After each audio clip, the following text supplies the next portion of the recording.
This call is now being recorded.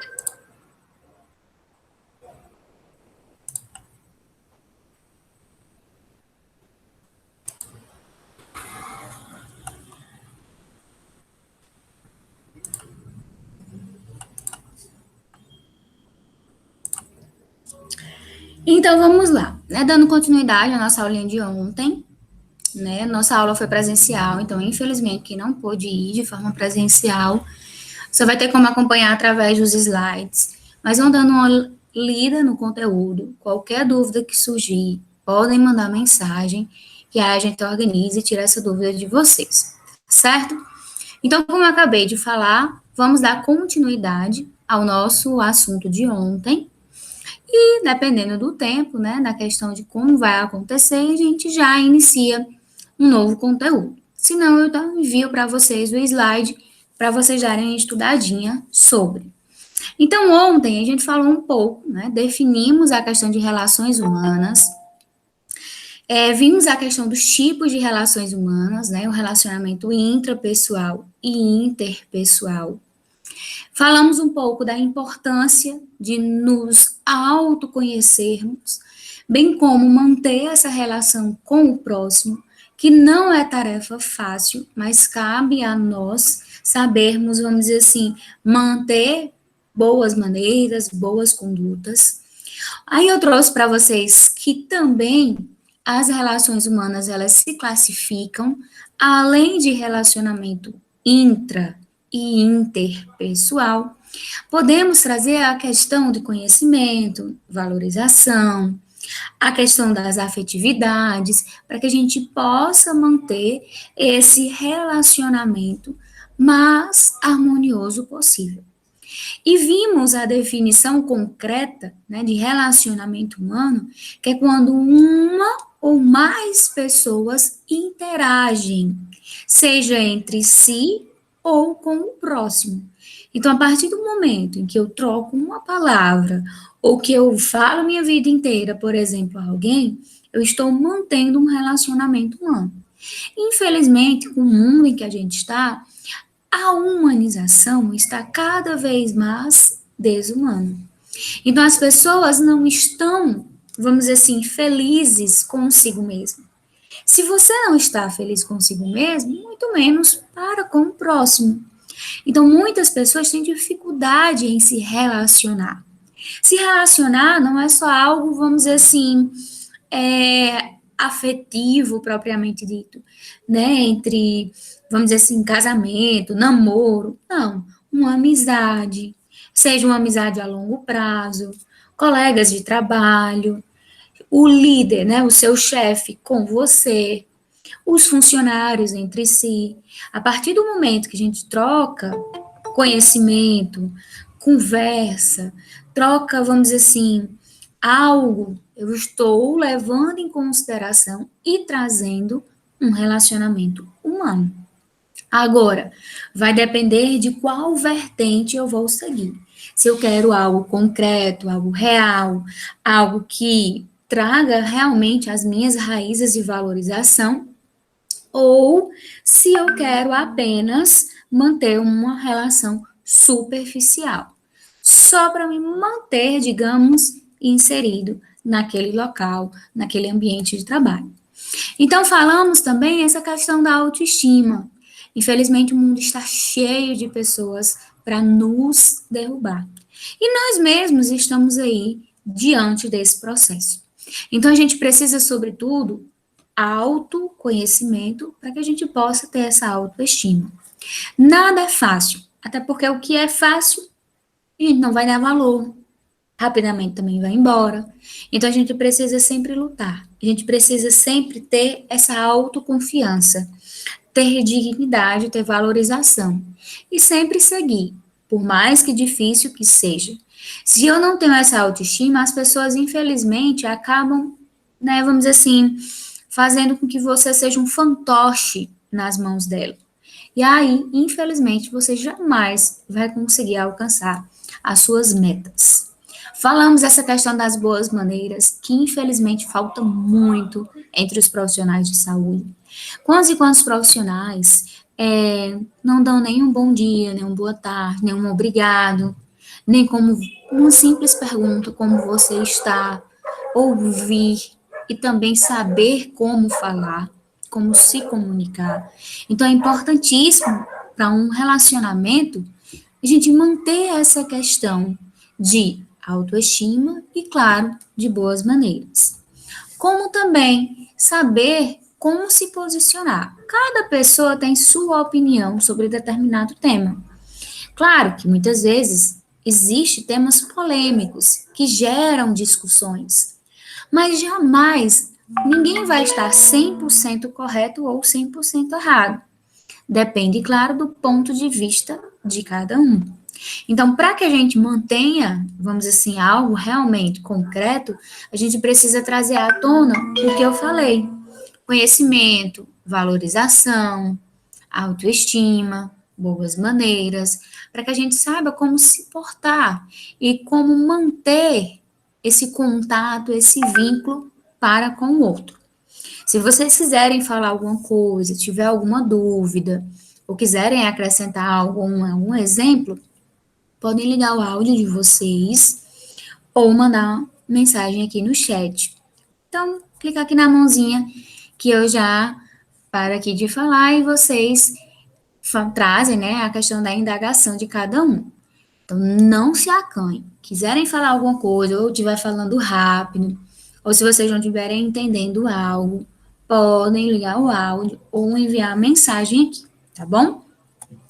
Falamos também essa questão da linguagem corporal, que muitas vezes fala mais do que a própria palavra, né, a própria voz em si. Então, a gente tem que ter muito cuidado como a gente se comporta, como a nossa linguagem corporal vai nos representar. E isso a gente também vai estudar bem direitinho mais na frente. A importância, infelizmente, da nossa aparência. Não é uma aparência que a sociedade exige, mas algo que pelo menos seja favorável com o ambiente. Eu vou para um ambiente de trabalho, eu sou enfermeira, por exemplo, e trabalho na instituição hospitalar. Jamais eu vou para uma instituição hospitalar com um top, com a calça toda rasgada, cheia de maquiagem, com uma unha enorme, cheia de adornos, né, anéis, um brincão, vários colares. Então, é muito do bom senso de cada um. Então, a gente tem que saber como se portar em diferentes locais. Claro, jamais sem perder a nossa essência, nossos valores, mas a gente tem que manter também e zelar pelas normas e regras daquela instituição e pela nossa imagem. Então, a gente precisa, sobretudo, ter cuidado com a forma com que o nosso corpo vai, digamos, representar na hora de uma fala, na hora de um contexto na qual a gente estiver inserido. Então, ontem a gente terminou nessa partezinha aqui. Eu pergunto para vocês, com tudo que a gente estudou ontem, com o que vocês leram nesse slide, por que é tão importante a gente estudar as relações humanas num ambiente de trabalho de um modo geral?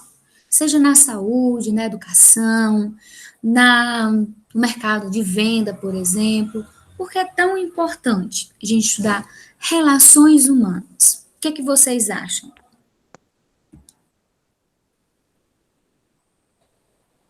Por que que é importante? Essas definições que a gente estudou ontem e hoje. Por que que a gente tem que estudar?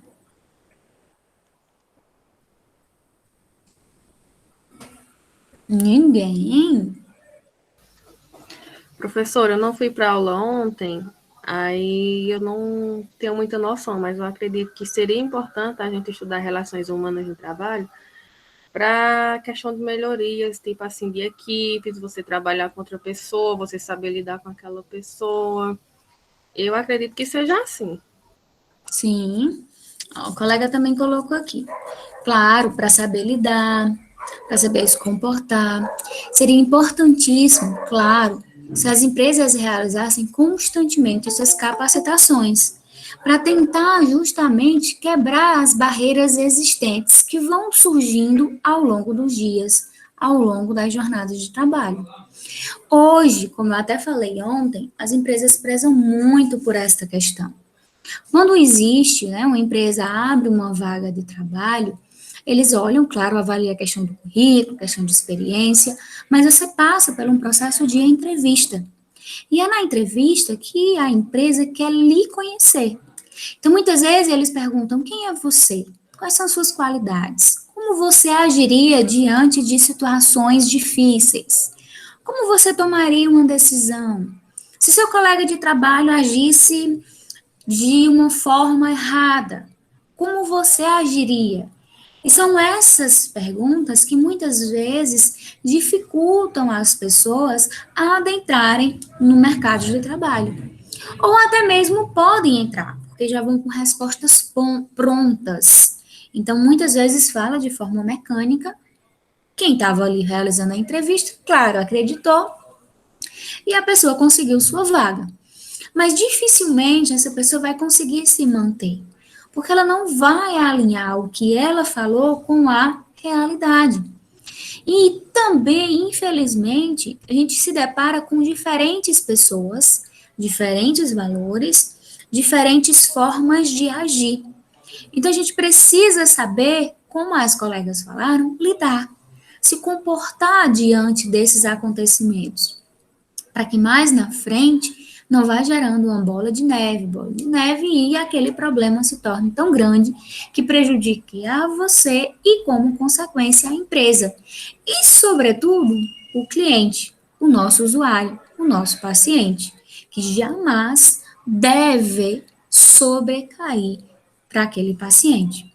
Então, as relações humanas, elas buscam trabalhar justamente esse clima organizacional, esse clima de união, de troca. Eu não preciso ser a melhor amiga da minha colega do lado de trabalho, mas eu preciso manter esse ambiente harmonioso, esse ambiente colaborativo, alinhado, onde todos têm um único objetivo, que é a busca de resultados e, claro, a busca da recuperação, trazendo para a saúde daquele paciente.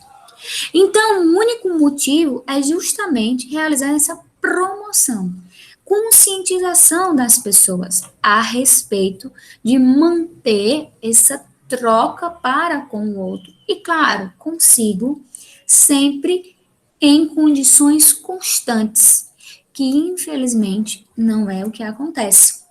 Então, basicamente, a relação humana é aquela que ocorre a interação entre duas ou mais pessoas, ou até mesmo, como eu falei, consigo mesmo.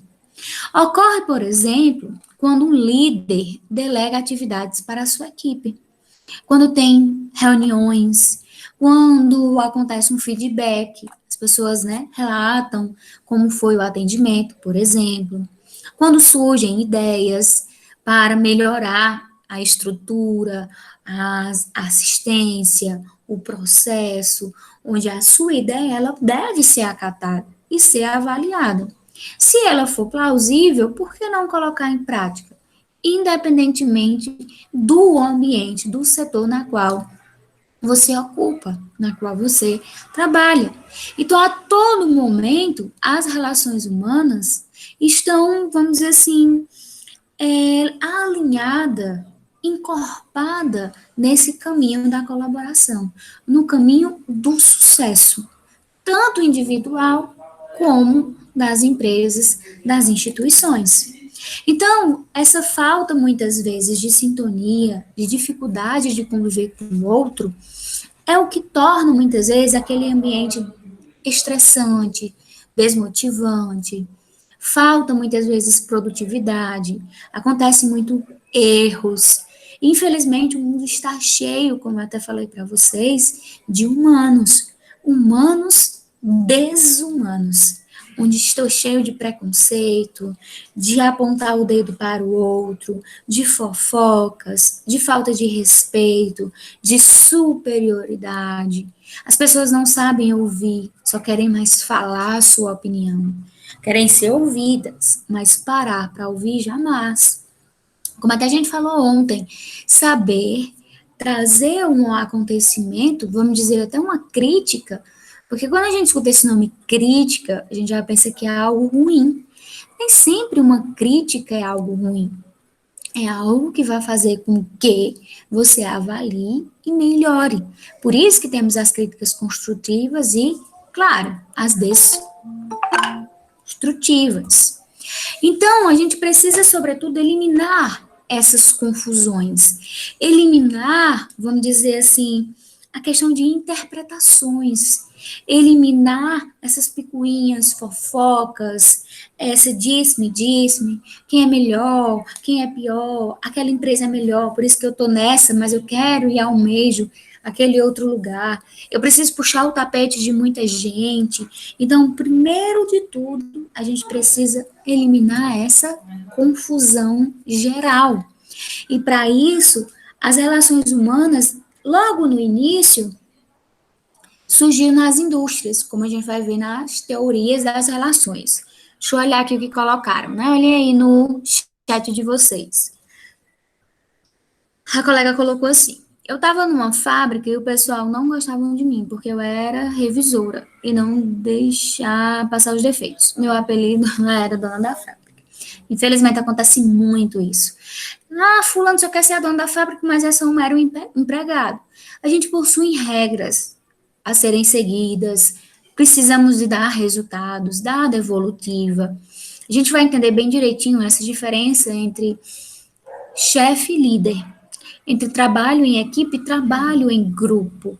Infelizmente, as pessoas, quando estão sendo avaliadas, estão sendo cobradas, elas precisam culpar alguém pelos seus erros, pelos seus atrasos, ou até mesmo por essa exigência.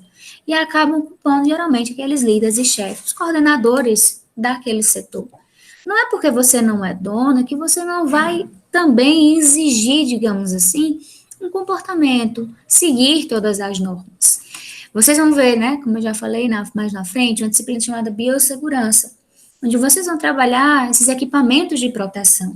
Todos os profissionais sabem da importância de como utilizar, sejam profissionais da saúde, profissionais das indústrias, materiais, né, que trabalham em construção civil, por exemplo, mas existem muitos acidentes que acontecem nas empresas, numa construção, pela falha do funcionário em utilizar os equipamentos de proteção. Para ele mesmo, ele vai utilizar uma bota, né, na construção civil, a questão do capacete, as luvas, a máscara, como forma de proteção individual dele. Infelizmente, se ele se acidentar, de certa forma, né, entre aspas, a empresa não vai perder nada. Pode perder até porque ele estava trabalhando, essa questão de alguma indenização, mas a empresa vai continuar. E ele pode até deixar de trabalhar. Então, a gente precisa ser cobrado. A gente precisa, muitas vezes, infelizmente, para colocar as coisas em prática, ter alguém para fazer essa vistoria.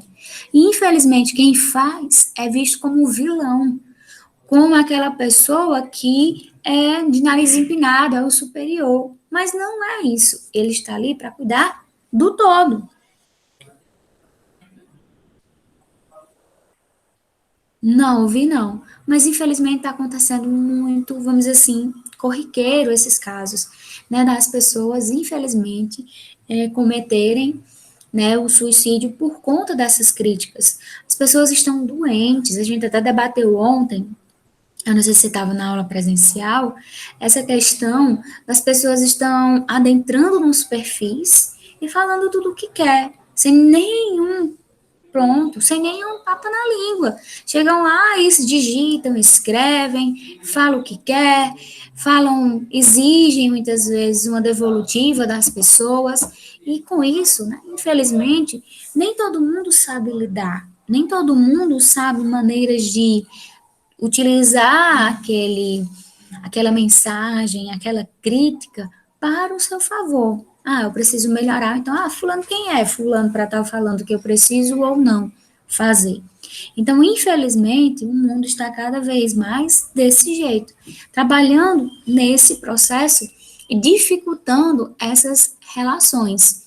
Aqui é só um breve textozinho nesse slide, falando a questão das relações humanas com as indústrias. Logo no início da aula de ontem, eu falei para vocês como surgiu essa questão do estudo das relações humanas, muito ligada à questão das indústrias, justamente pela falta de desumanização, de desrespeito para com os trabalhadores naquela época. Por isso que teve toda aquela revolução, toda aquela luta pelo seu reconhecimento e direitos. Então, as relações humanas, elas não podem ser compreendidas como uma função a ser exercida. Não é uma função, como administrar uma medicação, como a passagem de uma sonda, por exemplo, mas ela tem que ser entendida como algo necessário e que deve vir, claro, do nosso interior.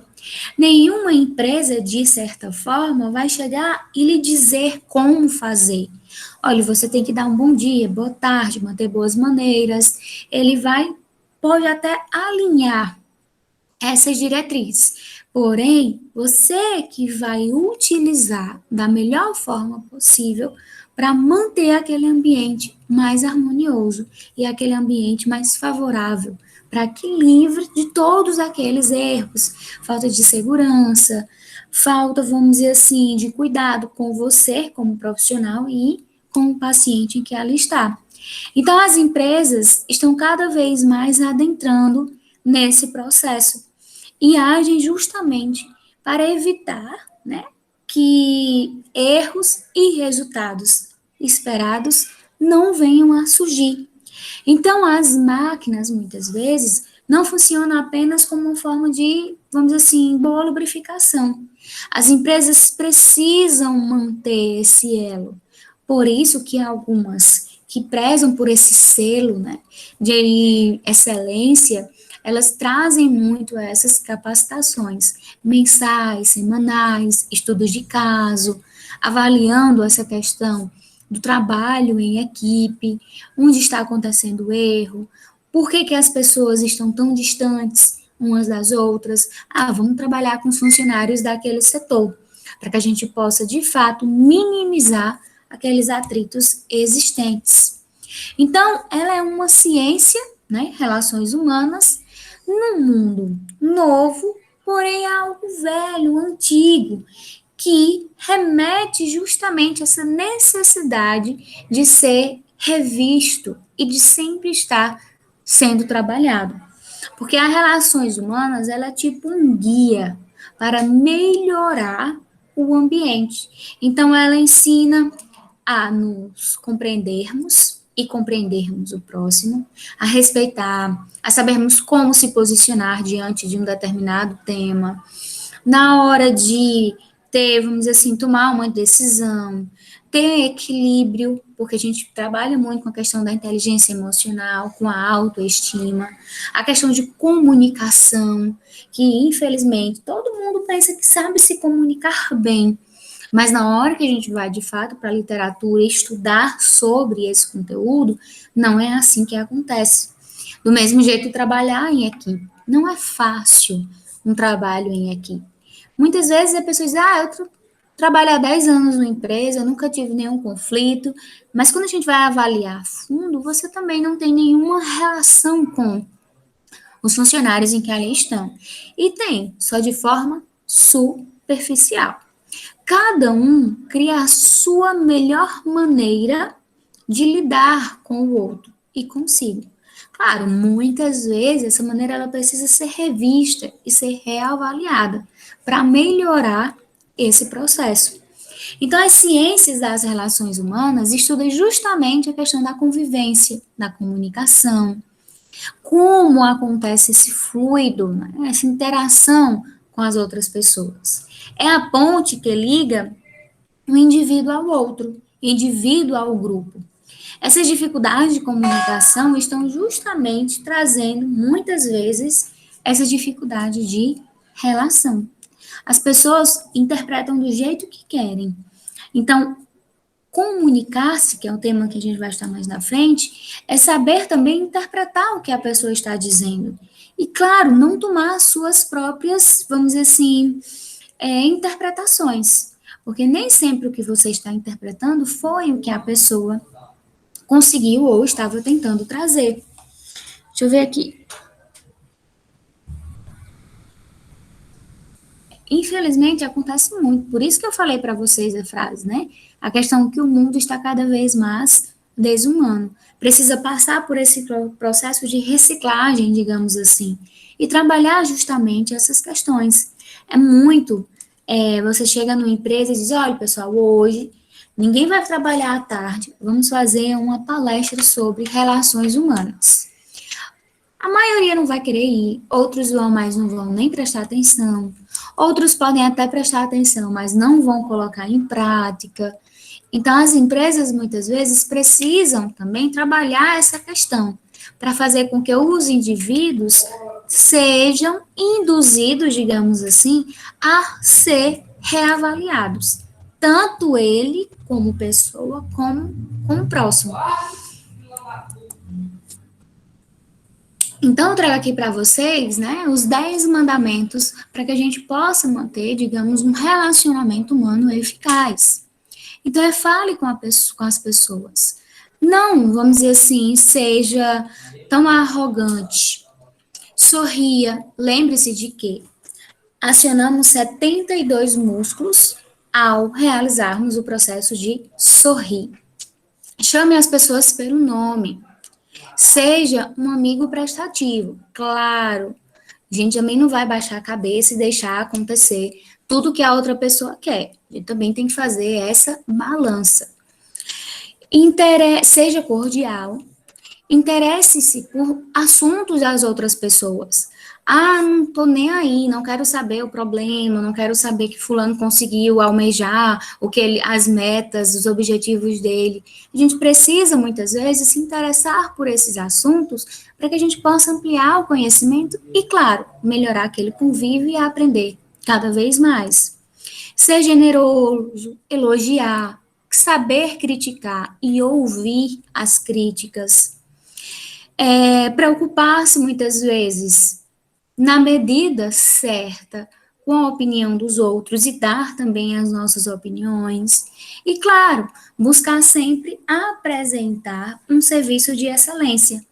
Se tem dúvida em algo, se você não está preparado, realmente buscar ajuda, seja através dos estudos ou dos colegas, né, já de profissão, para que a gente mantenha justamente esse elo e evite que os erros aconteçam. Então, aqui é mais ou menos, vamos dizer assim, uma sequência de como a gente deve realizar para que a gente consiga manter, ou pelo menos tentar manter, essa questão de relacionamento eficaz. E um ambiente, claro, cada vez mais produtivo, livre desses danos, livre de conflitos e de, vamos dizer assim, falta de respeito para com os outros, tá certo? E aí, como eu falei para vocês, dentro das relações humanas, temos o que chamamos de teoria das relações humanas. Ontem eu falei esse nomezinho aqui, ó, Elton Mayo. Elton Mayo foi um estudioso que trouxe, de fato, esse primeiro contexto das relações humanas. Ele, na época, trabalhava nessa questão das indústrias, fazendo as avaliações, tentando melhorar, porque as indústrias almejavam resultados tanto produtivos como, claro, financeiro, não se importando com os funcionários em que ali estavam.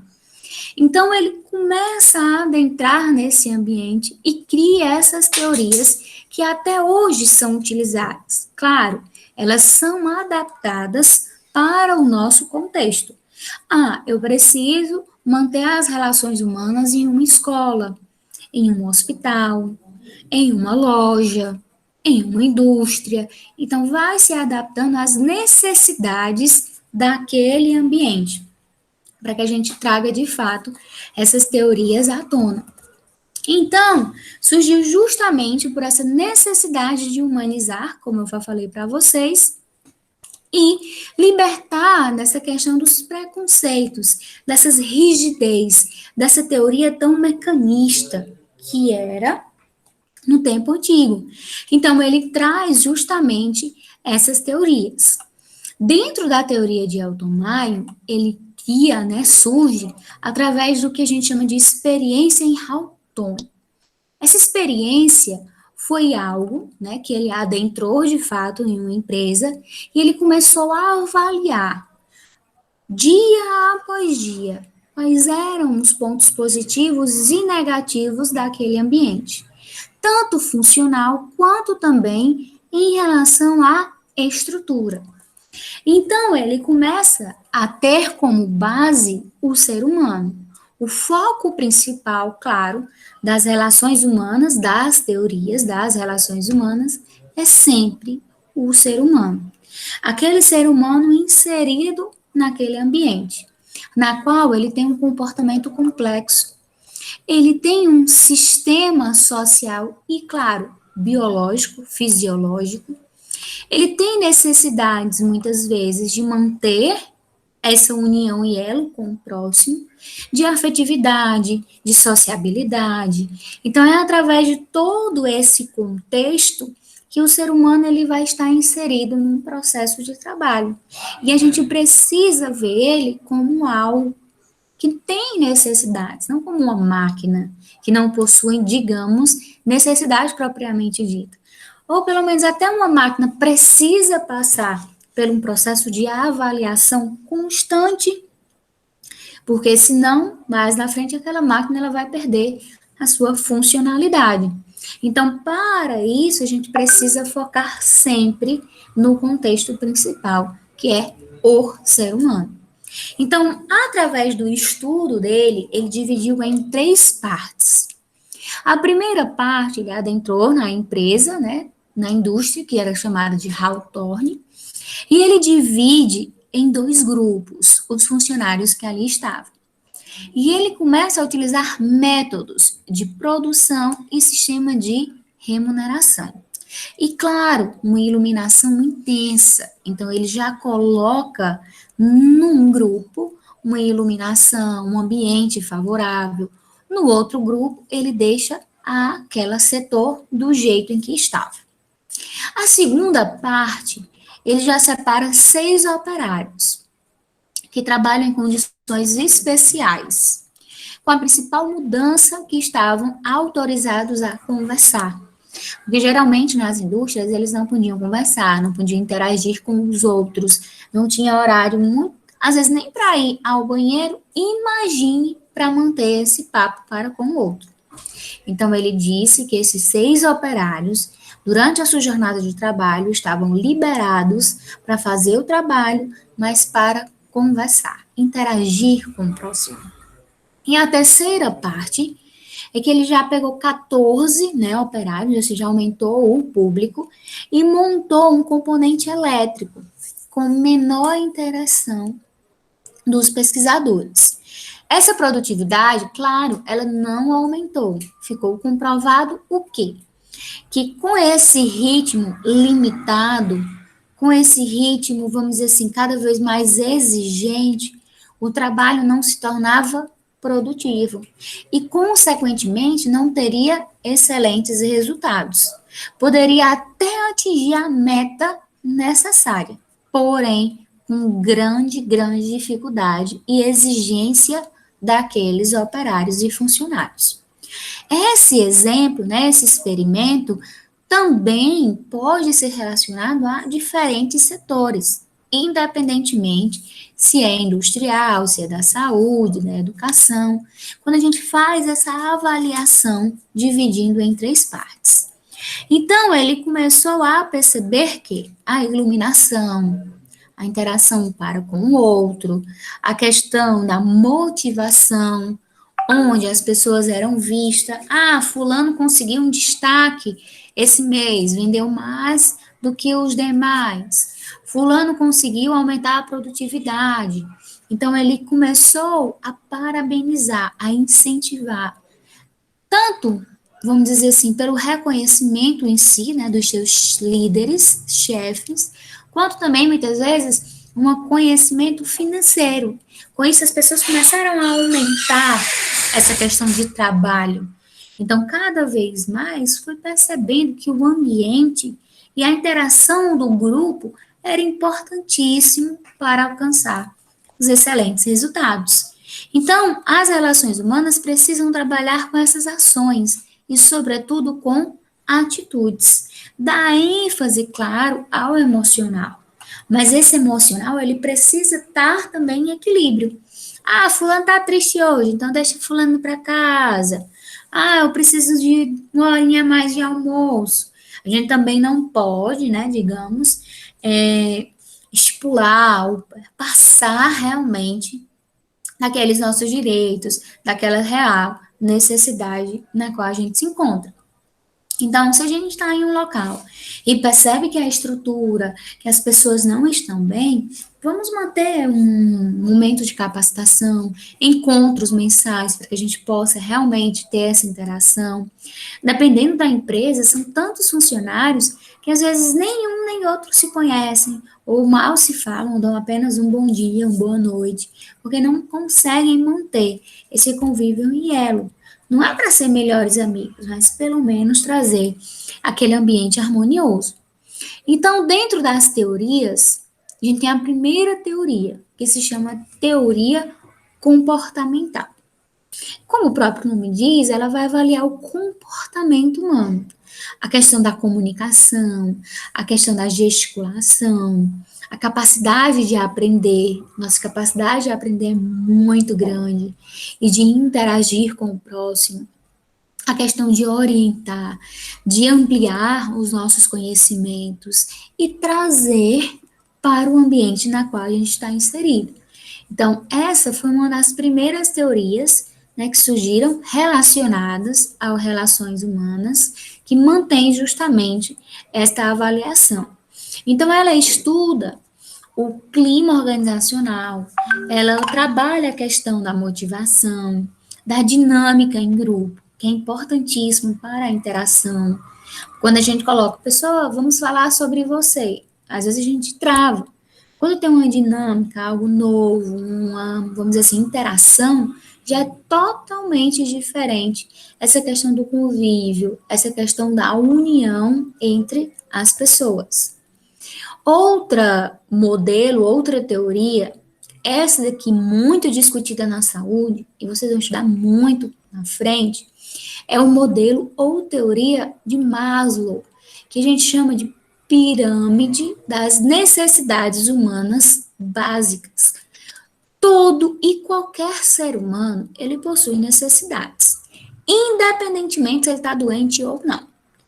E foi através de Maslow, né, outro estudioso, que veio à tona, né, com seus estudos, esta pirâmide, na qual ele consegue avaliar, através do grau, as principais necessidades e, claro, a questão, vamos dizer, da porcentagem que cada indivíduo apresenta. Então, qualquer indivíduo, tem necessidades fisiológicas. Necessidades fisiológicas, essa que é a base.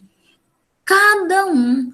Então, a gente precisa, em um ambiente de trabalho, como gestor, como líder, como organizador, reconhecer que vai ter uma hora ou várias horas do dia que aquele funcionário, ele vai possuir as necessidades fisiológicas. Ele vai ter a necessidade de comer, de beber água de descansar, de ir ao banheiro. Então, não é porque ele fez algumas pausas que a empresa vai perder. Isso, infelizmente, era visto há muito tempo atrás. Hoje, claro, dependendo da empresa, a maioria, né, não está tão rígida neste processo. Logo acima, né, das necessidades fisiológicas, possuímos as necessidades de segurança. Todo ser humano tem necessidade de proteção, de um emprego, de uma estabilidade, de uma casa. E quando a gente vai ficando mais velho, né, a gente vai tendo outras, vontades, outras necessidades. Eu quero minha casa própria, eu quero me estabilizar no emprego, eu preciso ter uma proteção financeira e como também uma estabilidade pessoal. Então, necessidades fisiológicas e logo acima, necessidades de segurança. Depois de tudo isso, temos ainda a necessidade sociais. Essas necessidades de interagir com o próximo, né, de dar afeto, de falar da vida, ouvir os problemas e ajudar o próximo, de estar realmente inserida em um contexto, não estar ali sozinho. É muito difícil uma pessoa dizer que está feliz sozinha. Ela precisa dessa interação. Às vezes, só em sentar ali na calçada, só em ir ao trabalho, a gente já está atuando nesta necessidade. A outra é a necessidade de estima, ou seja, de reconhecimento, de autoestima, de atingir as metas, de ter um status na sociedade. E logo ligada a essa, a gente tem as necessidades de autorrealização, que é realmente a questão das metas atingidas, a questão do status, a questão de, vamos dizer, conquistas, de desenvolvimento pessoal. Eu já alcancei tudo que eu queria, já tenho um emprego fixo, eu já estou estabilizada financeiramente e pessoalmente. Então, essa pirâmide, ela vai trabalhar justamente essas necessidades. E nessa teoria, vai ser muito estudada mais na frente nas outras disciplinas, né, que vocês vão adentrarem, principalmente no campo de estágio, onde a gente precisa sempre avaliar todas essas necessidades de um ser humano. E, claro, alinhado a essas necessidades, quando é um paciente, né, um cliente que está adoecido, ele possui todas essas necessidades, mas a necessidade de cura, recuperação, reabilitação neste processo. Então, temos a teoria comportamental e a teoria de Maslow, ou das pirâmides das necessidades humanas básicas. Aqui eu vou só falando essa questão, né, de fator de higiene, motivação, a necessidade de reconhecer esses tipos de valores e, vamos dizer, que as pessoas necessitam para se manter bem na sociedade. Outro tipo de teoria é o que a gente chama de teoria do X e do Y. Essa teoria do X e Y foi composta, criada pelo economista Douglas. Ele traz que tanto o X e o Y, dois conceitos antagônicos, que vai traçar os perfis da personalidade de cada funcionário. Que através desse perfil de personalidade, a gente vai saber como encaixar nesses diferentes setores. Prestem atenção nessas personalidades para que vocês possam ver em qual desses conceitos, né, se é o X ou o Y, você se encaixaria melhor. Então, uma pessoa dita X, né, composta lá na teoria X, são aquelas pessoas que não gostam do trabalho e tendem a evitá-lo sempre que possível. Como não gostam do trabalho, as pessoas devem ser coagidas, controladas, ameaçadas, passam por esse processo de punição. O ser humano prefere ser dirigido, muitas vezes, do que ser o líder e o chefe, porque ele evita a responsabilidade. É melhor jogar a responsabilidade para o meu colega do que a responsabilidade de ser toda minha. Muitas vezes a gente tem pouca ambição. Eu quero só um empreguinho para ter uma estabilidade, conseguir só pagar as contas e ponto. Então a gente tem, infelizmente, a maioria das pessoas, pouca ambição, pouca criatividade. Então, se tem uma dificuldade na qual está passando, não cria métodos de resolver e solucionar. Então, falta de criatividade e de segurança. Já a outra teoria, que é a teoria do Y, né, que elas estão interligadas, as pessoas consideram o trabalho como algo natural, a ser realizado, e como fonte de satisfação. Controle externo e punições não são os únicos meios que vão direcionar os esforços e atingir os objetivos. As pessoas aprendem sob certas condições, não apenas aceitam, mas elas indagam e reconhecem a sua responsabilidade naquele setor. E sabe que tem que andar sempre em conjunto. Se uma pessoa sair da linha, desanda todo o processo. Então, querendo ou não, nós somos um pouco de cada um. É um pouco do X, um pouco do Y. Claro, vai depender do contexto na qual também vocês estão inseridos. Às vezes a gente não está em um trabalho que a gente gosta, por isso a necessidade de procurar outro ambiente. Mas, mesmo assim, a gente age em condições favoráveis, em condições de manter um ambiente harmonioso. Não precisa ter punição, a gente faz o nosso trabalho direito, dentro de todos, vamos dizer assim, as normas e regras impostas, muitas vezes. Então, a gente tem um pouco desses dois tipos aqui na teoria do X e do Y. Então, aqui eu vou só perguntando a vocês, né? Em qual dessas duas vocês se enquadraria, se no X ou no Y, e as pessoas que trabalham com você, né? Caso você trabalhe, ou até mesmo em casa, numa forma, digamos, né? De trabalho, e a gente tem que ver essa questão. Então, o X, o indivíduo, ele é movido pelo menor esforço, demandando um acompanhamento do líder. Já o Y, não. São motivados pelo máximo esforço, demandando uma participação maior na hora de tomar decisão, na hora de negociações, no ambiente de trabalho. Aquela pessoa que tem, digamos, aquela liderança nata. Aqui eu venho só trazendo a questão da teoria clássica com a teoria das relações. A teoria clássica era aquela coisa mais, vamos dizer assim, centrada na empresa, na indústria, muito autoritária. E das relações é justamente essa busca pelo ser humano como algo de valor, algo importante, e que necessita de confiança, de autonomia, de, vamos dizer assim, manter esse elo, produção de dinâmicas, de reconhecimento, de motivação. A gente tem essas divergências, digamos assim, na teoria clássica e na teoria das relações humanas. Como eu falei para vocês, dentro das relações humanas existe o processo de liderança, de comunicação, de criatividade, de trabalho em equipe, justamente com maneiras de instrumentar esse processo, de melhorar essa questão do convívio. Então, aqui é só uma leve pincelada, digamos assim, do que a gente vai ver mais na frente, que a gente vai ter uma aulinha só sobre liderança, já para a gente entender essa diferença entre líder e chefe.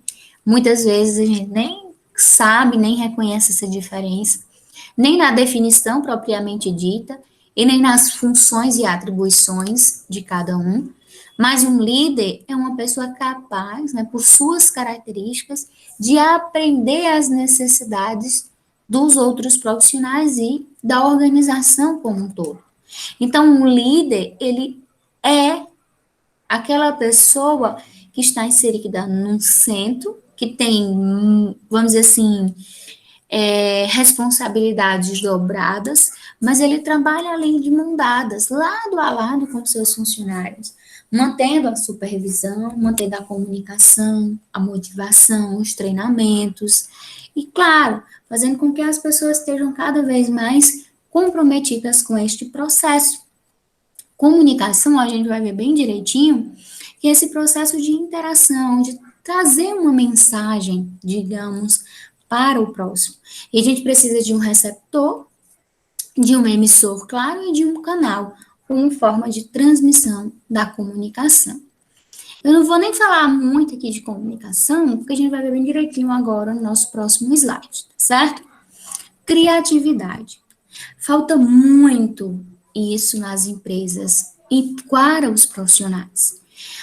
As pessoas estão cada vez mais esperando do outro para que ela consiga andar também em conjunto. Então, quando a gente tem essa criatividade, formas de inovar, de trazer novas situações, novas formas de cuidar, a gente consegue se destacar profissionalmente e, claro, pessoalmente, e fazer com que aquele ambiente melhore, sobretudo. Então, a gente tem que trabalhar essa questão da criatividade, que é tão trabalhada lá quando a gente é estudante, criancinha, né? Quando as professoras induzem, pinte isso daqui, cole, faça com que esse papel em branco se torne algo real, se torne algo que vá trazer, vamos dizer assim, uma cor a esse ambiente. Então, a gente vai utilizando da criatividade. Claro, tem pessoas que se destacam mais, outras menos, mas isso a gente não leva em consideração. Cada um com as suas habilidades. O clima organizacional. Então, quando a gente tem um clima favorável, onde a gente reconhece os valores, a moral, a atitude, o comportamento, as diretrizes daquela empresa, a gente consegue sim manter esse clima harmonioso e ter esses relacionamentos, né, com o outro e consigo para manter de fato essas questões. Estilo administrativo é a atuação da organização. Então, as empresas elas vão possuir, claro, estilos diferentes de exigir aos seus funcionários, seja aos seus líderes, e também ao trabalho em equipe, né, os funcionários como um todo. Às vezes o líder, né, o dono da empresa exige muito do líder, e ele está tão sobrecarregado que ele acaba descontando naqueles funcionários. Então a gente tem que também ter cuidado nessa questão do estilo administrativo. A psicologia das organizações, que é estudar justamente essa questão da interação, da interdependência, dos funcionários, a não estarem apenas presos a essas questões tão de regras e normas. A importância de dinâmicas em grupos, isso é fundamental para uma jornada de trabalho exaustiva, para que a gente tenha interesses em comuns, a gente tenha a proximidade das pessoas, mantenha de fato uma comunicação, um bom senso e, claro, a união e interação do todo. E a gente precisa sempre manter, né, como funcionário daquele local, a importância de trazer sempre essa questão das dinâmicas em grupos. É fácil? Não. Mas a gente precisa, como profissional da saúde, olha, hoje é na sexta, às 5 horas, 6 horas, na hora que o plantão estiver mais calmo, vamos fazer aqui uma dinâmica, vamos discutir o caso de um paciente que está tão difícil, através de uma dinâmica, não sendo tão cansativo e exausto, como a gente já vem, né, de um plantão, de uma longa jornada. Então, é importantíssimo a gente trabalhar essa questão da dinâmica em grupo. Então, as relações humanas são justamente essas ações. E é algo fundamental, tanto para a nossa vida pessoal, quanto também profissional. A gente precisa, sobretudo, entender o nosso real papel na empresa. Tenha certeza que, infelizmente, ninguém é insubstituível. Então, quando você perceber que está sobrecarregado, que está exausto, pare, reavalie aquela situação. Converse com o líder, converse com o diretor, com o dono, claro, sempre seguindo, infelizmente, essas ordens, né, de hierarquia. Mas a gente precisa trazer à tona quais são essas nossas dificuldades e anseios. Porque depois, quando já está, como eu falei, né, uma bola de neve, muitas vezes a gente não consegue reverter. E aí a gente acaba perdendo o emprego, adoecendo diante desse processo. Então a gente precisa, sobretudo, fazer essa avaliação, né, do cargo, dos nossos aspectos emocionais, do papel do administrador, né, do dono daquela empresa, para que a gente aplique de fato essa questão das relações no ambiente de trabalho, na escola, numa sala de aula. Às vezes, uma sala de aula de 10 pessoas, 30 pessoas. Como eu falei, então, pessoas de diferentes personalidades, então vão agir de diferentes formas. Aquela pessoa que fala mais, que é introvertida mais, por alguns, vai ser visto de outra forma, por outros não. Porque vai depender, claro, do ponto de vista da avaliação de cada um.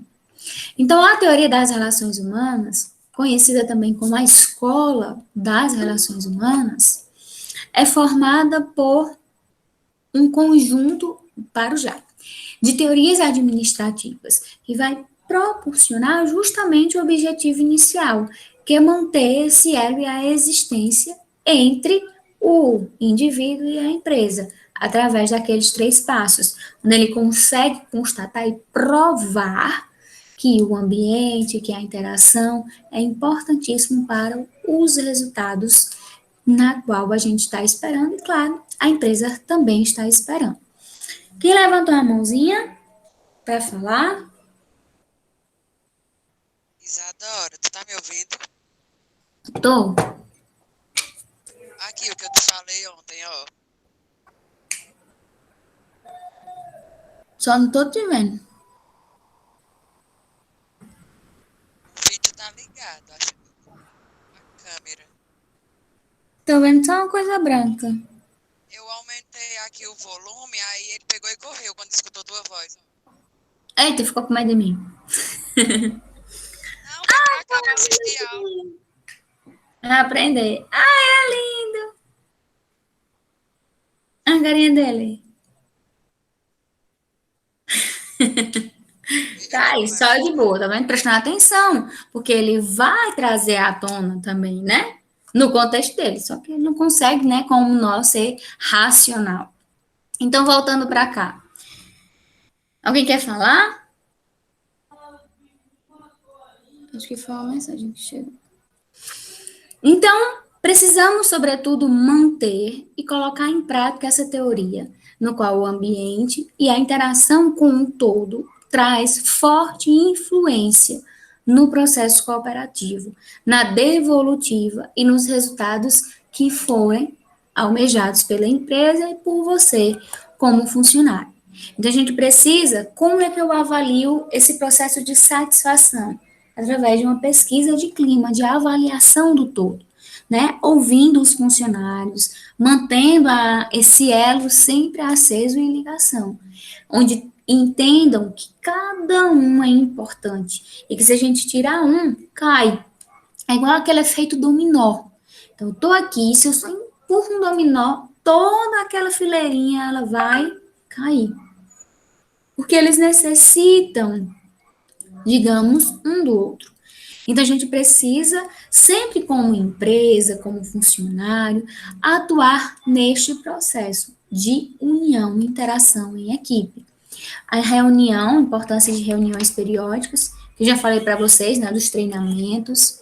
Ter cuidado com essa questão da ergonomia, quantas e quantas pessoas, né, funcionários não estão também adoecendo, pois falta essa questão das empresas em avaliar essa questão, vamos dizer assim, do cuidado com a saúde dos funcionários, porque, eu vou comprar uma melhor cadeira ortopédica, vou diminuir a jornada de trabalho, vou fazer com que fulano não pegue peso. Então, isso, infelizmente, vai trazer um custo para a empresa. Só que se não for agora, a longo prazo para o funcionário. Então, a ergonomia é algo muito importante para ser discutido e reavaliado nas empresas. Porque quando existe de fato esse processo implantado, a gente tem segurança como funcionário, tem saúde, tem conforto, tem a maior produtividade, evita, claro, lesões, acidentes e ter, claro, doenças relacionadas ao trabalho. Então, quando a gente avalia esse processo e faz essas reuniões periódicas e a empresa, vamos dizer, acaba investindo em algo para melhorar esse processo de ergonomia, não é um gasto superficial, é um gasto atual e, claro, também a longo prazo. Então, esses são apenas alguns dos exemplos que a teoria das relações humanas está presente no nosso dia a dia. E como ela é tão importante, né, manter esse estudo e elo para que, de fato, as empresas, né, os colaboradores mantenham esse processo. Aqui eu trouxe um resuminho, né, eu já disponibilizei esse slide para vocês, acredito que vocês já terão dado até uma lidinha, e fica como uma forma de resumo da nossa aula de ontem e essa introduçãozinha de hoje, certo? Alguém quer falar alguma coisa? Enquanto eu vou colocando aqui o outro slide, tá bom? Ninguém quer falar nada? Isadora. Oi. trabalhava em uma fábrica que eu mexia com tinta e solvente. Só que eu passava muito mal. Aí sempre que eu passava mal, a minha chefe dizia que era porque eu estava com fome e me levava para uma sala, me dava pão e café. A senhora acredita? Tudo dela era dizer que eu estava com fome. Eu disse, não, eu não estou com fome. Eu merendei. Mas era por conta da tinta e do cheiro do solvente, que era forte demais. Muito forte. E às vezes, mesmo com equipamento de proteção, Eu a gente trabalhei acaba. também na fábrica de fundária e também convivi com o cheiro forte do solvente, das tintas. Aí, a longo prazo, o funcionário acaba adoecendo. A empresa vai continuar, claro, vai ter a funcionalidade. Só em último caso, pode ser que a empresa chegue a fechar. Mas a empresa ela vai continuar. E os funcionários ali acabam adoecendo. Por isso, a diminuição nas jornadas de trabalho, a importância do uso do EPI correto, da empresa, né, oferecer, dar esses materiais de proteção. E eu ouvi e verificar um caso como esse, onde o funcionário está apresentando, né, sinais e sintomas de uma alergia, de uma intoxicação, por exemplo, e saber como parar e avaliar. Por isso que diferentes, vamos dizer assim, profissões têm diferentes tempos de, digamos, de aposentadoria. Porque, claro, tem algumas que exigem a mais, a funcionalidade do corpo pode ocasionar lesões. Claro, vai depender de como você vai interagir. Ah, eu sei, eu trabalho numa empresa de energia, eu subo em poste, então eu sei que eu vou mexer com eletricidade. Então eu tenho que avaliar quais são os riscos que estão ali presentes, como eu devo me, vamos dizer assim, comportar e prevenir para que ele não aconteça. E se você trabalha em uma indústria, em uma empresa, infelizmente, existe muito essa falta de olhar para o funcionário. Porque as empresas, elas são exigidas. Geralmente chega uma encomenda, eu preciso de 3.000 sandálias amanhã. A empresa, muitas vezes, ela não vai dizer um não. A gente não consegue entregar. Ela diz sim, então ela se comprometeu. Então, amanhã, às 8 horas, ela precisa entregar aquelas 3.000 sandálias. E olha que a gente serigrafava, viu? Independentemente. Aí, vamos dizer assim, essa coisa tão monótona, movimentos repetitivos, a questão do cheiro, do ambiente. Professora, desculpa, falando em questão em fábrica e serigrafia, eu trabalhei em uma empresa que eu agradeço hoje usar óculos devido a um acidente de trabalho na serigrafia e também trabalhei na colagem. Eu trabalhava pincelando a cola em um calçado e acidentalmente o solvente caiu nos meus olhos. Aí hoje eu uso óculos, graças a Deus, né? Mas aí eu só fui levada até o setor de segurança, né, da empresa, porque realmente não tinha óculos, a gente não tinha o EPI. A gente ficava numa mesinha pincelando tanto a tinta como o solvente estava ali do lado e tudo no pincel manualmente. E as pessoas reclamavam bastante também da questão da serigrafia. A tinta muito forte, não usava máscara, como hoje as pessoas estão usando devido à pandemia, né? E a gente que lutava com a cola não tinha a proteção visual, apenas um avental para não sujar a roupa. Infelizmente, é o que acontece. Quando uma empresa vamos dizer assim, quando abre uma empresa, ela tem que avaliar o tipo de empresa. Vai ser uma empresa de serigrafia, vai ser uma empresa de sandália, é um laboratório. É um laboratório que vai fazer a construção das medicações, a construção das vacinas. A gente precisa ofertar e avaliar quais são os riscos ali presentes. Vocês vão ver também bem direitinho na disciplina de biossegurança, essa questão da identificação de riscos, formas de prevenção e também, claro, essa questão da conscientização dos funcionários. Existem duas vertentes. Às vezes a empresa não dá, porque é uma obrigação da empresa, né, uma obrigação, um dever da empresa, dar esses equipamentos de proteção. E também é obrigação e dever do funcionário zelar por esses equipamentos e utilizar. Não adianta nada você dar um óculos de proteção e a pessoa não utilizar. Mas o mínimo que professor, se mas nesse caso, não era eles não davam o óculos de proteção, eles davam apenas o avental, certo? Para quem trabalhava na o colagem. mínimo que seria, teria que ser um óculos de proteção, luva e máscara. E, claro, o avental, ótimo, por conta da roupa e tudo. Mas a roupa, se manchar, é algo, vamos dizer assim, que a gente consegue trocar. Mas a mão, porque às vezes tem pessoas, por conta do solvente da cola, que apresentam alergia. Eu tenho colegas que têm alergia à luva. A luva, ela tem um pozinho. Deixa eu só ver. Sim. A luva ela tem um pozinho, então dependendo da marca, dependendo da quantidade das que colocam, porque sempre vai variando, vem muito. Então tem colegas que apresentam essa questão de alergia. Igual agora quem tem pessoas que não conseguem colocar o álcool na mão, álcool em gel, a higienização das mãos com um tipo de sabão. Então vai depender, porque existe uma carga de exposição por trás.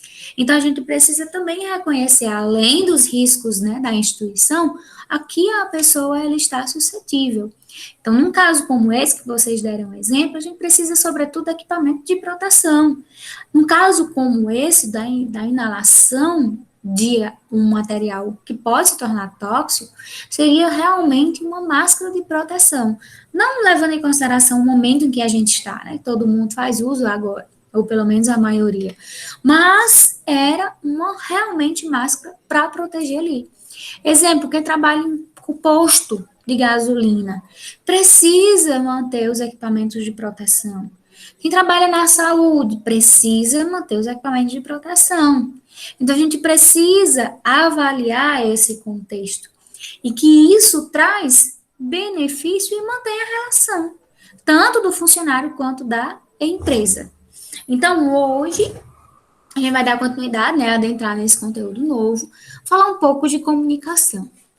Não é algo tão fácil de ser, vamos dizer assim, falado, de ser discutido. A maioria das pessoas, a gente já começa, a gente já sabe o que é comunicação, porque a Isadora vai tirar uma aula para falar só sobre comunicação. Infelizmente, existem estudos que mostram que mais de 90% da população não sabe se comunicar. Pensa que sabe. Porque existem várias diferenças e dificuldades nessa maneira de comunicar-se. Comunicar não é só falar. Às vezes a gente diz, eita, eu sou tão amiga de fulano que só em olhar ela me entende. Não é no olhar, é nas suas expressões, no seu modo. O nosso corpo fala mais do que até mesmo a palavra, né, verbal. Então a gente tem que saber como se portar, principalmente na saúde. Como é que eu vou alinhar o meu processo de comunicação do todo? Comunicação verbal e a comunicação não verbal. Para que a gente possa, de fato, ter essa questão da interação e do relacionamento. Além de saber comunicar, eu preciso saber interpretar. Eu posso dar um texto aqui, vai surgir diferentes formas de interpretação. Podem até ser parecidas, mas jamais vai ser a mesma interpretação. Porque as pessoas têm muita dificuldade, como eu já debati com vocês, de ouvir. As pessoas estão ali para gritar, sempre querem falar. É bom falar, expressar nossas opiniões? Excelentíssimo. Mas para que a gente consiga expressar nossas opiniões, a gente precisa conhecer e, sobretudo, ouvir aquele contexto. Saber como se posicionar na hora certa, no momento certo. Porque, como eu falei para vocês, na saúde, a todo instante a gente está tomando decisões, as mais simples, as mais complexas. Então, todo indivíduo comunica-se constantemente, desde o nascimento até a sua morte. Ao nascer, a primeira comunicação comum é o choro, são as expressões, o olhar. E à medida que a gente vai crescendo, a gente vai criando outras formas de comunicação. Então, é um processo dinâmico, multidimensional, que vai transmitir, claro, uma mensagem, seja uma mensagem falada ou não. Então, a comunicação é algo interpessoal. Porque a transição é a interação entre duas pessoas. Então, é interpessoal. Eu preciso de um transmissor e de um receptor. Alguém que cria, que fala a mensagem, alguém que vai receber a mensagem. É como uma chave e uma fechadura. Então, a chave é o transmissor e a fechadura ela vai ser o receptor. Se aquela chave não é daquela fechadura ou a fechadura está quebrada ou algo dentro, não vai encaixar. Do mesmo jeito, somos nós. Se alguém está falando algo que não é importante ou que a gente julga que não é importante. Às vezes a gente fecha os ouvidos. Quantas e quantas vezes vocês, por exemplo, não se depararam com alguém falando algo e que no final você não soube trazer à tona novamente um resumo do que aquela pessoa falou? Porque você não estava ouvindo, você estava pensando em outras séries de problemas, o que ia fazer quando chegasse em casa e por aí vai. Principalmente na escola, por exemplo, né? De noite, vocês passaram um dia todinho trabalhando, correndo para um lado, lidando com a casa, um monte de coisa. Cheguem para assistir aula. A professora vai falar de comunicação. Ah, eu quero falar, não ouvi nada disso. Eu já sei o que é comunicação. Então, eu vou ficar aqui só para dizer que estou aqui. Então, não estou conseguindo realmente manter a comunicação eficaz. Porque no final, eu não vou saber interpretar aquela mensagem. Quando a mensagem ela chega distorcida ou errada, é porque aconteceu um erro no processo de comunicação. Então, segundo o dicionário, ele traz que, ao pé da letra, comunicação é o ato ou efeito de emitir, transmitir e receber mensagens por meio de métodos ou processos convencionais. São eles a linguagem falada ou linguagem escrita, linguagem de sinais, que foi uma forma tão bela de trazer à tona a forma de comunicação entre as pessoas que não conseguem a linguagem falada e nem a linguagem escrita. A questão de signos, símbolos. As primeiras pessoas da época, lá na área da caverna, né, que faziam aqueles desenhozinhos nas cavernas, elas já estavam se comunicando. Elas podiam não saber falar, como a gente sabe hoje, mas através daqueles símbolos, ela já estava criando formas de comunicação. À medida que o mundo vai evoluindo, claro, a comunicação também vai evoluindo. A forma de transmitir aquela mensagem também. Antes, quando a gente queria falar com alguém em outra cidade, outro país, a gente precisava fazer uma carta, ir até o correio, passava horas e horas.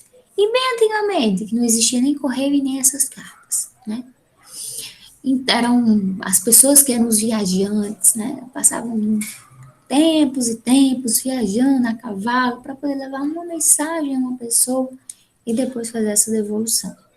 Então o mundo ele cresceu, mas ele se tornou cada vez mais próximo por conta da tecnologia. Então, a tecnologia, claro, ela é aquela balancinha ali, ela é nossa aliada e nossa não aliada. Vai depender o que eu quero que ela seja para mim. Como eu vou trabalhar neste processo. Então, a comunicação envolve, claro, duas pessoas ou mais, onde uma mensagem ela é transmitida.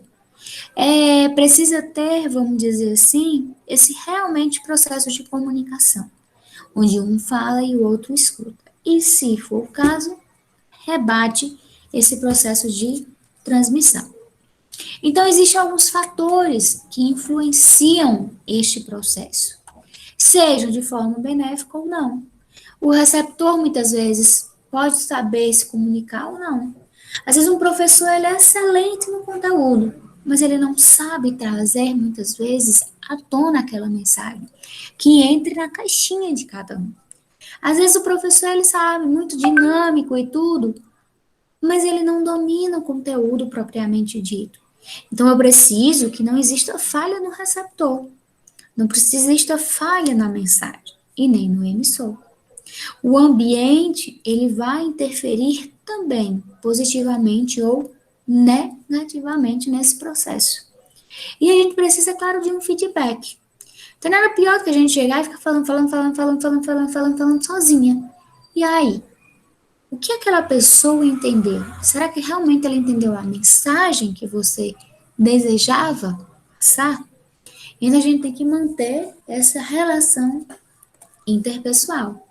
Então, há várias formas de comunicação e meios de se comunicar para, de fato, a gente transmitir alguma mensagem. E à medida que o mundo vai evoluindo, esses meios de comunicação também estão evoluindo. Então, a necessidade de transmitir uma mensagem desenvolveu primeiramente através dos gestos, como eu falei para vocês, né, dos desenhos dos signos, né, dos símbolos. E mais tarde é que veio a questão da parte verbal e a escrita ela vai evoluindo constantemente. Então, comunicar-se é uma necessidade humana que também corresponde à sua maneira de transmitir a nossa cultura. Vamos dizer, eu só domino o português. Se me jogarem numa cidade, um país que só fala inglês, e aí, o que eu vou fazer na minha vida? Se eu não sei falar inglês.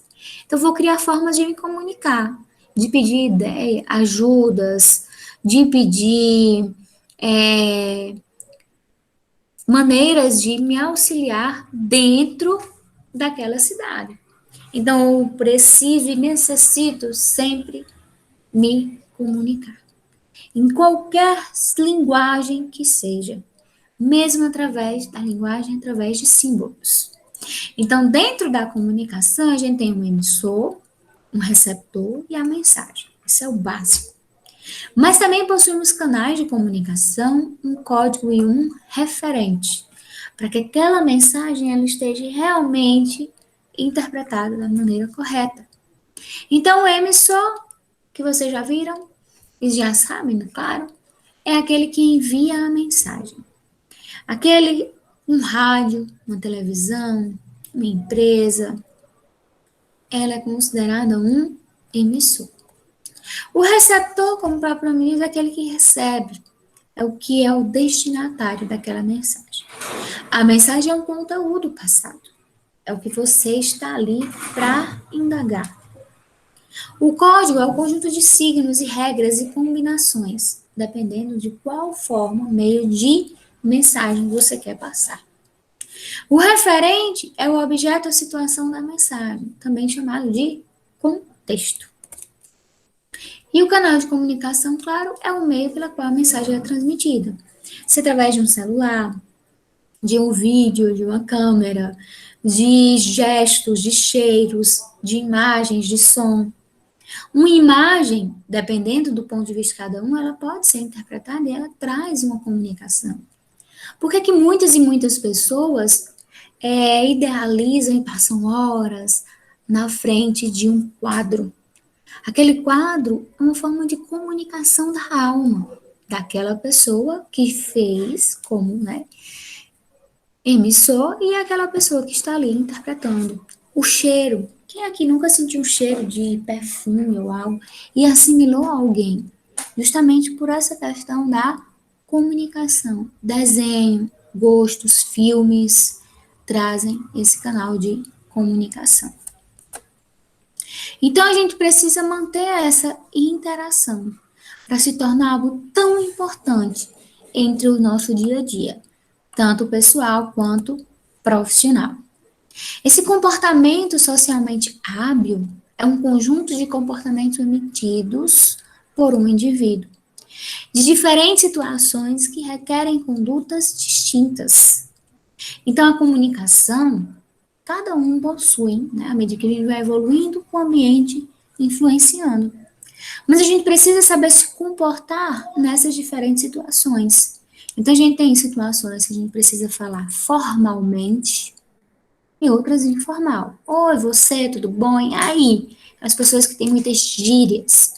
Já quando a gente precisa falar, com autoridades, com pessoas mais velhas, por exemplo, a gente precisa trazer uma linguagem mais formal, algo mais fechadinho, dito com regras, digamos assim.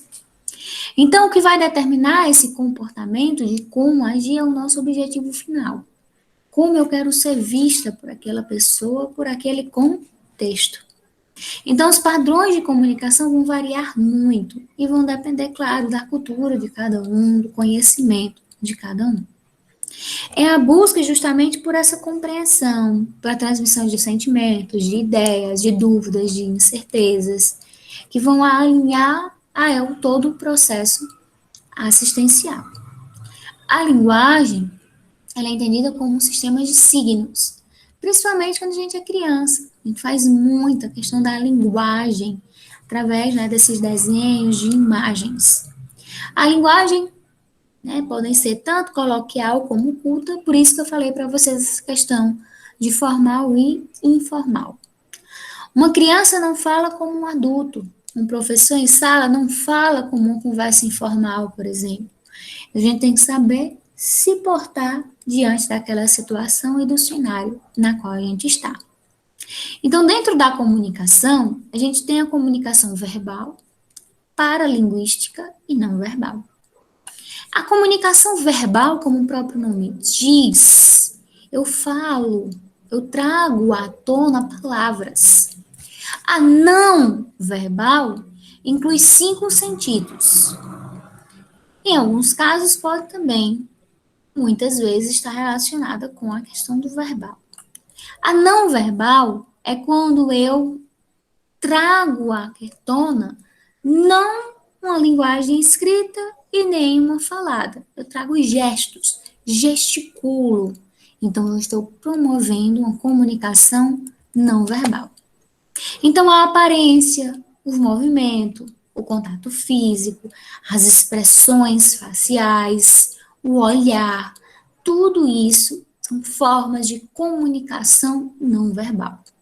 A aparência, agora sim, a aparência, de longe, você já está trazendo uma comunicação. Como você quer ser vista e enxerga pelas pessoas. Eu quero ser vista por uma pessoa muito formal, pessoa culta. Não tô nem aí, eu sou uma pessoa desleixada. Então, a aparência comunica-se com o outro. A questão do movimento, da postura, das expressões, do contato, é o comportamento de uma comunicação não verbal. A paralinguística é um elemento gestual. É o timbre, é o tom, é o volume, é a clareza. Isso que a gente falou ontem, né?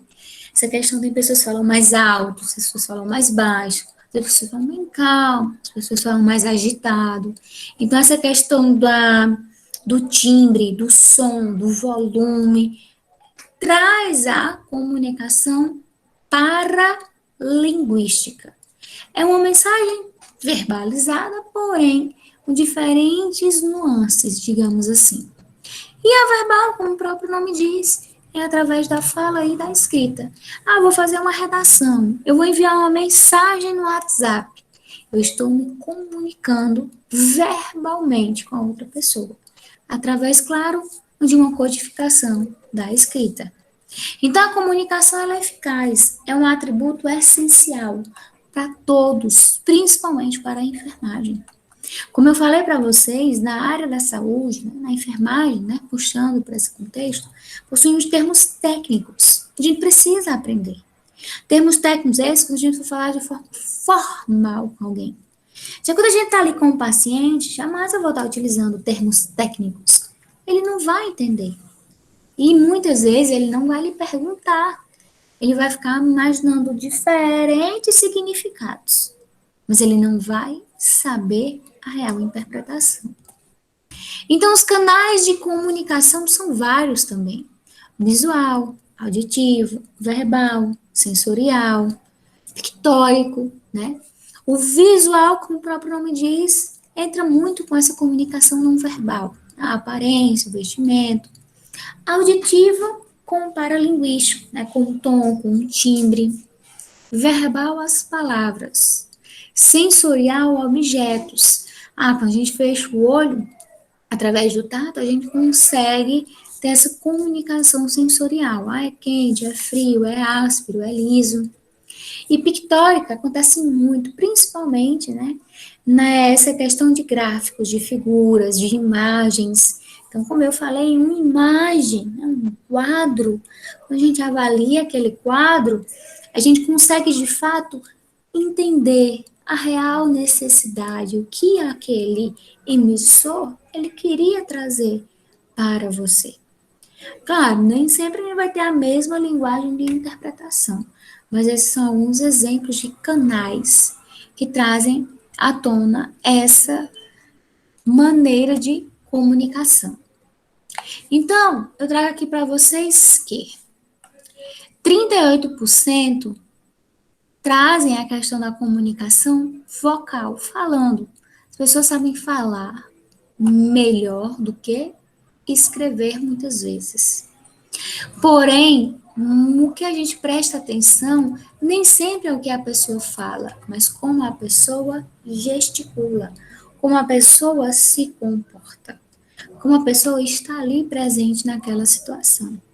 Então, a gente tem que ter muito cuidado com essa comunicação não falada. E, claro, com o paralinguístico, que é o tom como a gente fala. Às vezes a gente é arrogante com a pessoa, não porque por intenção, digamos assim, mas pela forma na qual a gente falou, pela forma como a gente trouxe aquela mensagem. Aqui eu vou falando de novo a questão do formal e informal, explicando essa questão e a definição real desses dois termos. Existe, infelizmente, falhas nesse caminho que dificultam a real interpretação da mensagem, através dos bloqueios, da filtragem. Nosso cérebro, nosso corpo, ele é tão perfeito que ele aprende, né, digamos assim, a filtrar. O que a gente conhece como importante fica ali guardado. E o que não, a gente acaba esquecendo lá para a inércia. O bloqueio, muitas vezes, é a dificuldade de interpretar, de ouvir, de avaliar aquela pessoa. O ruído, mensagens, né? O ambiente em si. Emoções, aquelas pessoas que se envolvem demais. Não pode ouvir uma tristeza, um acontecimento ruim ou bom, que acabam se envolvendo demais naquele processo. Então, a capacidade dos profissionais, principalmente da enfermagem, é justamente isso, se relacionar com o próximo. É saber, de fato, se comunicar e interpretar o que aquela pessoa está tentando lhe dizer. Então, é manter justamente esse elo. Então, a conversa do profissional de enfermagem com o médico, a interação do profissional de enfermagem com o cliente, a interação do profissional de enfermagem com os familiares, através de ligações ou até mesmo pessoal. Então, a todo momento, nós, vocês, profissionais da enfermagem, estão em constante comunicação, em constante interação. Por exemplo, quando a gente faz um relato, né? Faz a anamnese do paciente, faz a evolução do paciente, eu estou utilizando uma linguagem verbal, através da escrita. Estou explicando aquele contexto, para quando alguém for manter ainda aquela comunicação, saiba como atuar. Então, as relações dos profissionais de enfermagem estão em todo um contexto, com a comunidade, com o cliente, com a família, com a equipe multiprofissional, na qual trabalha naquela empresa.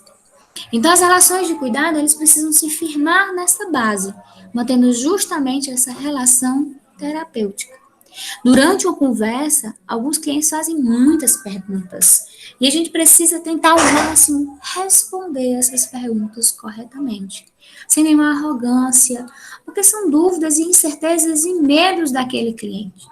E a gente precisa explicar para ele e verificar se ele realmente entendeu o que está ali. Não sei se vocês viram que aí entra a questão tanto da humanização como de comunicação. Tem pessoas que não sabem ler e o médico, ele faz um receituário escrito. Ele pode até dizer, mas os nomes dos remédios, às vezes, é muito complicado para um idoso falar. Principalmente remédios para diabetes e hipertensão. Então, ele colocou símbolos para tomar de manhã, para tomar de tarde, de noite. É uma forma de interpretar e de auxiliar nesse processo de comunicação. Então, às vezes você está sentado aqui, eu vou só falando. Você não sabe se de fato as pessoas estão absorvendo e entendendo esse elo de comunicação. Para que no final saia a mensagem do mesmo jeito na qual ela iniciou. Então, a gente precisa, sobretudo, ser cortês, usar, sempre eu vou bater nessa tecla o nome, pelo menos transparecer essa coragem, confiança, vínculo, a assertividade, né? Ter cuidado para não fazer nenhuma informação errada, incompleta, que deixe brechas para más interpretações. Então, a comunicação assertiva permite justamente expressar sentimentos e ideias sem julgar ou prejudicar o outro. A gente vai buscar justamente transmitir essa noção de autossegurança, de autocuidado, para que a pessoa realmente acredite no que você fala. Então, no ambiente profissional, para sermos assertivos, devemos dar as nossas opiniões, sim, por que não? E sermos firmes. Se vão acatar ou não, vai depender da empresa e da equipe na qual a gente está ali inserido, com essa união de profissionais. Então, a comunicação da saúde diz justamente a necessidade de criar estratégias para trazer e influenciar nas decisões, na hora de promover cuidado, na hora de promover assistência para esse paciente. Então, inclui mensagens com diferentes finalidades, como promover a educação na saúde com campanhas, com diretrizes, com as visitas domiciliares, com o home care, evitar riscos, ameaças à saúde, tanto do profissional quanto da equipe, prevenir doenças, tanto do profissional quanto da comunidade, sugerir e recomendar mudanças, recomendar exames, informar sobre a saúde, sobre as doenças na qual ali estão, receitar medicamentos, avaliar a forma de administração. Então, a gente precisa, dentro de todo esse contexto, tudo isso aqui está relacionado ao processo de comunicação. Então, os profissionais de saúde e os clientes, eles estão em constante relação. Muitos profissionais, né, não conseguem entender e interpretar o que as pessoas, os idosos, principalmente, com suas gírias, entre aspas, estão falando. Então, a gente precisa criar esses meios de entender e de interpretação. Então, os processos precisam ir sempre se adaptando para que a gente possa melhorar cada vez mais e nos livrar desses erros. Por isso que eu falei para vocês, não tem como a gente garantir uma segurança 100%, porque existe uma falha muito grande nessa questão do ouvir e, sobretudo, do interpretar. As pessoas têm muita dificuldade neste processo, muita dificuldade no olhar para o outro e dizer, ou então só trazer algo escrito e deixar a pessoa ler e interpretar. Se eu trouxer um texto aqui para vocês e pedir para vocês interpretarem, como eu falei, cada um vai trazer a sua versão.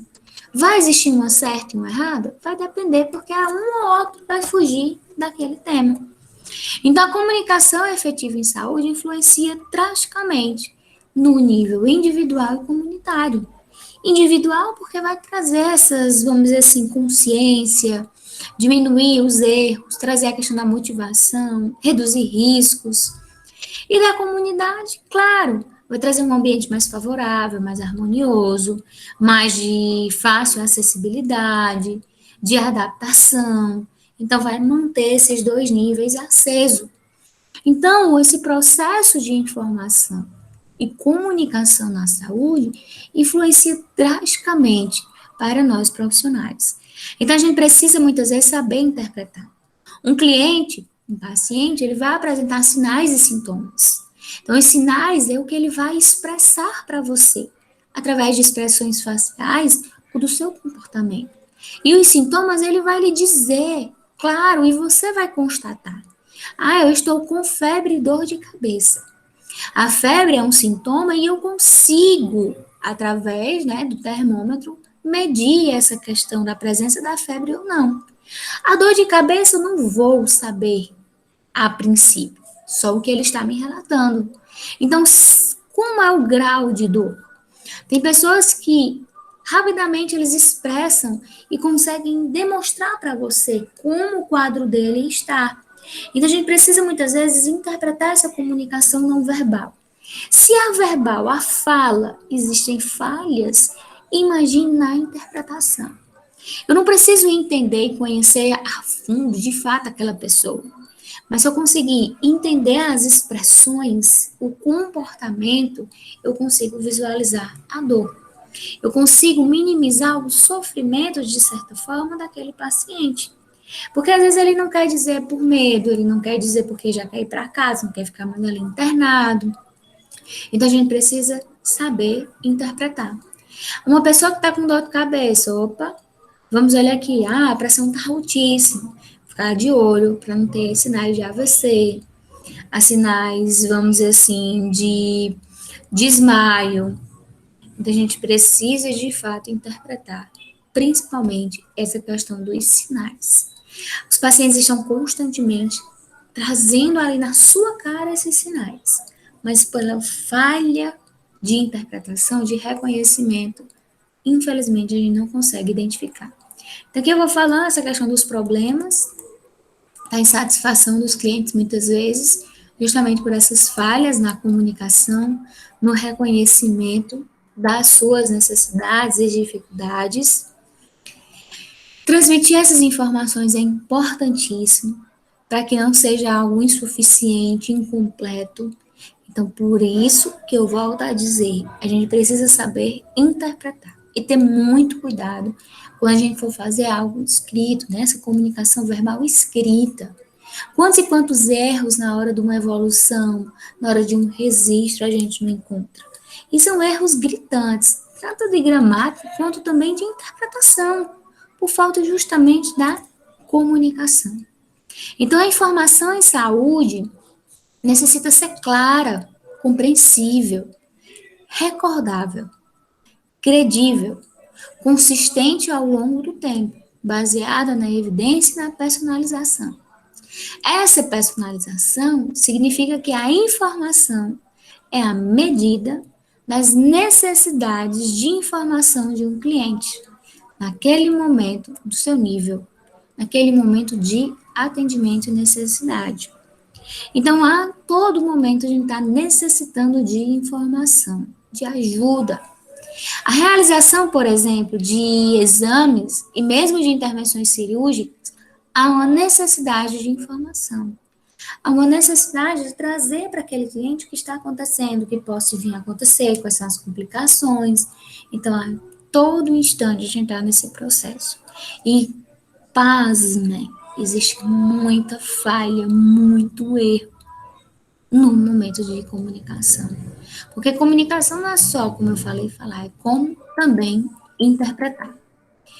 A consequência, muitas vezes, desse problema de comunicação gera erros gritantes, insatisfação dos clientes, erros na avaliação, a questão de dificuldade de adaptação, de aceitar aquele tratamento, comportamentos inadequados, procura excessiva por várias, vamos dizer assim, opiniões de diferentes profissionais.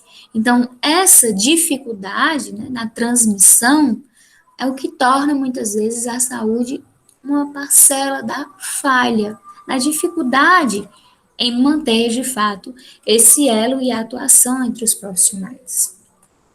Então, a gente precisa, sobretudo, formar profissionais capacitados, tecnicamente, mas também pessoalmente. Por isso, a importância dessas disciplinas. A gente precisa melhorar a interpretação do todo, tanto dos profissionais como da comunidade. E, claro, trazer à tona que a comunicação não é só falada, a escrita, os gestos, a aparência, né, que é a paralinguística também, o timbre, a voz, traz, sim, muita diferença nesse processo de identificação. E é um desafio muito grande, apesar de todas as pessoas pensarem que sabem se comunicar. Então, nos hospitais, cheios de rotina, de profissionais, de clientes de diferentes personalidades, diferentes procedimentos para realizar e administrar, a gente precisa desempenhar uma comunicação única, uma comunicação eficaz, para que a gente consiga, de fato, trazer essa questão dos resultados esperados. E, claro, a cura e o retorno desse paciente para a comunidade, novamente, esse ambiente de trabalho. Então, notem que, apesar de ser um conteúdo simples, questão da comunicação, é algo tão complexo e importantíssimo para ser entendido e interpretado. A gente precisa entender as diferentes formas de comunicação, verbal, não verbal e paralinguística. A gente precisa entender que falar é importante, escrever é importante, mas ouvir é tão importante quanto. A gente precisa, sobretudo, manter e se adaptar àquele ambiente, para ser algo formal ou não. Então, quando eu estou com meu colega de trabalho, eu falo aquela linguagem, toda uma forma de comunicação profissional, patente. Já quando a gente vai falar com um familiar, com um cliente, a gente precisa falar uma linguagem que ele entenda. Que quando ele sair dali, ele coloque em prática tudo o que você falou, de uma maneira clara, e que ele dê continuidade àquele atendimento, tá certo? Eu vou só tirar aqui a minha tela